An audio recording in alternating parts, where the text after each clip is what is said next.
tick-borne illnesses are on the rise across the tri-state. Photojournalist Jason Maxwell spoke with health officials about why we're seeing a sudden increase. Because I can see the big one that hasn't laid all the way, but the little one is like all the way hardened. We're here to talk a little bit about ticks and their continual increase within Cincinnati and surrounding areas, and ways that you can avoid them, reasons they're increasing. We're testing basically sublethal concentrations of different pesticides, so permethrin and DEET, on the effects on their ability to sense humidity, sense light, and choose an egg-laying spot based on those criteria. So we used to never have Gulf Coast ticks in Cincinnati. We've seen them over the past few years. We're also starting to see black-legged ticks, which act as the vectors for Lyme disease as well. I think it's really interesting when we talk about the effects that ticks have not only on humans, but also they're a major agricultural pest for cattle. So this is something where we might be able to have an impact on not just killing ticks, but being able to actually control their numbers at a sublethal dose. It's been really wet. We've had a mild winter.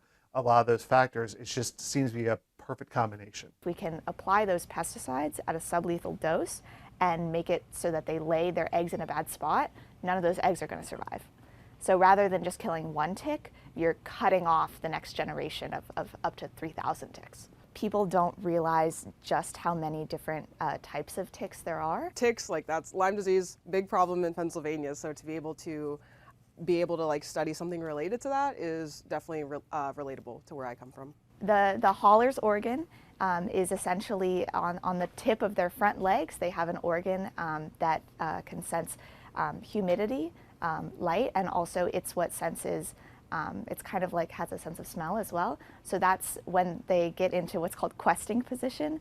They find like a tall piece of grass or a tall bush, they put their legs out, and then they have these two organs on both their front feet, and that's how they're essentially sensing a host. So they can sense humidity that way. So if you like wave your hand over a tick, it feels that shadow, so it knows that there's movement happening around it.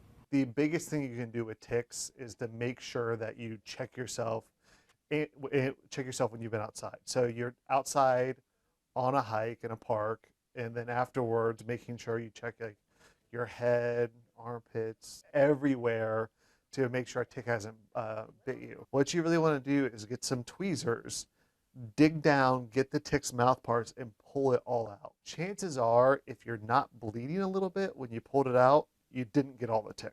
Because they actually, when they bite you, they actually will have this kind of like saw-like organ that embeds them in place, and then they spit this cement around to hold him in place, and that allows him to feed for 4 to 5 days. So historically, Cincinnati and this part of Ohio had really been kind of had an absence of a lot of tick species, where there's Lyme disease ticks up in Wisconsin, northern Illinois, that area, up in northern Cleveland, all the way up to Maine, but down here, and then a lot in the south as well.